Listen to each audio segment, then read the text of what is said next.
जय श्री राम मित्रों, आज की कथा है रावण के चारों पुत्र त्रिसरा, अतिकाय आदि का वध। लंकेश रावण के आज्ञानुसार उसके चारों पुत्र त्रिसरा, अतिकाय, देवांतक तथा नरांतक अपने दोनों चाचाओं महोदर एवं महापार्श के साथ युद्ध करने के लिए चले। उनके पीछे हाथियों, घुड़सवारों तथा रथों की पैदल सेना थी। युद्ध भूमि में उनका सामना करने के लिए बानरों की अपार सेना पत्थरों, शिलाओं तथा बड़े बड़े वृक्षों को लिए तैयार खड़ी थी। राक्षस सेना को देखते ही उन्होंने भयंकर गर्जना की और वे शत्रुओं पर टूट पड़ी।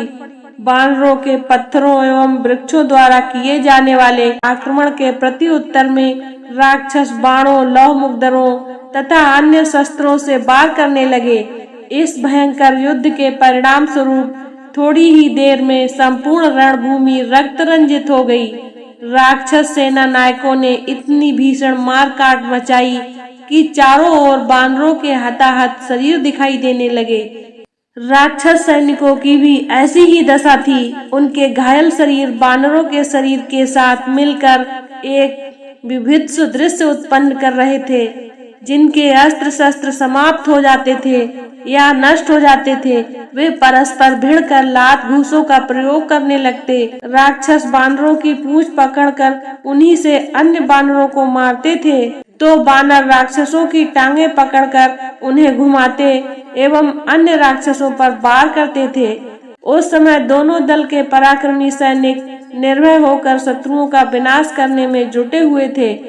जब बानर सेना नायकों ने राक्षसों को भारी संख्या में मार डाला, तो रावण के पुत्र नरांतक ने क्रोध में भरकर अपने रण कौशल का प्रदर्शन करते हुए थोड़ी देर में सहस्त्रों बानरों को मार गिराया। इससे बानर सेना में हाहाकार मच गया। यह हाहाकार सुनकर अंगद ने क्रोधित होकर नरांतक को ललकारा। अंगद की ललकार सुनकर नरांतक ने गरजते हुए उसके वक्ष पर प्रास का वार कर दिया, किंतु अंगद ने फुर्ती से प्रास को तोड़कर नरांतक के रथ पर ऐसी लात जमाई कि उसका रथ पृथ्वी पर लुढ़क गया और उसके चारों घोड़े गिरकर मर गए। नरांतक रथ से कूद पड़ा और अंगद के सिर पर घूंसे ही घूंसे बरसाने लगा। तब अंगद ने भी बड़े जोर से उसकी छाती में घूंसा मारा, जिससे उसकी आंखों की पुतलियां फिर गईं। वह रक्त बमन करता हुआ पृथ्वी पर ऐसा गिरा कि फिर वह कभी जीवित नहीं उठ सका। नरांतक के मरते ही बानर सेना ने हर्षनाद किया। नरांतक के वध होते ही हाथी पर सवार रावण का भाई महोदर अंगद की ओर बढ़ा। भाई की मृत्यु का प्रतिशोध लेने के लिए देवांतक और त्रिसरा भी अपने अपने रथ दौड़ाते हुए अंगद को मारने के लिए झपटे। तीनों महारथी एक साथ अंगद पर बाण छोड़ने लगे। तीनों के आक्रमणों का मुकाबला करते हुए अंगद ने सबसे पहले महोदर के हाथी को ऐसी लात जमाई कि वह गंभीर गर्जना करता हुआ मैदान से भाग निकला। अंगद ने भागते हुए हाथी के दांत उखाड़कर उनसे ही शत्रु का संहार करना आरंभ कर दिया। जब हनुमान ने अंगद को 3 महारथियों से घिरा देखा, तो उन्होंने लपक कर देवांतक की छाती में इतनी जोर का मुक्का मारा कि वह वहीं तड़प कर ठंडा हो गया। अपनी आंखों के सामने देवांतक को इस प्रकार मरते देखकर त्रिसरा और महोदर के नेत्रों से ज्वाला फूटने लगी। उन दोनों के भयंकर बाणों की मार से अंगद, हनुमान सहित अनेक सेना नायकों को व्याकुल कर दिया। नील ने अपने वीरों को इस प्रकार घायल होते देख किलकार कर एक बहुत भारी शिला खंड उखाड़ा, फिर उसे महोदर के सिर पर दे मारा। उसके नीचे महोदर पिसकर मर गया।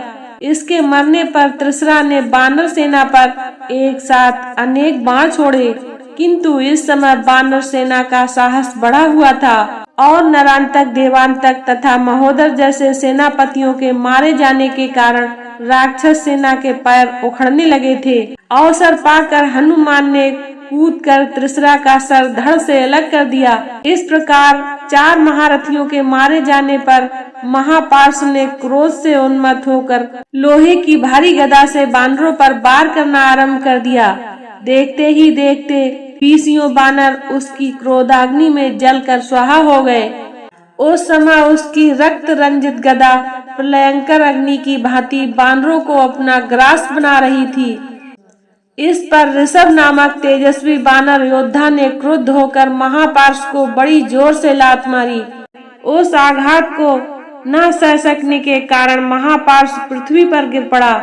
उसके गिरते ही बानर सेना ने चारों ओर से उसे घेरकर उसका शरीर नखों और दांतों से फाड़ डाला, जिससे वह तड़प तड़प कर मर गया। इन पांचों महारथियों की मृत्यु से सेनापति अतिकाय को बड़ा क्रोध और क्षोभ हुआ। वह अपना विशाल रथ लेकर बानर सेना में घुस आया। उसे अपने बल पर बड़ा गर्व था, क्योंकि वह अनेक बार देवताओं और दानवों को लोहे के चने चबा चुका था। उसके भयंकर संहार से त्रस्त बानर सैनिक त्राही त्राही करते हुए रामचंद्र जी के पास पहुँचे।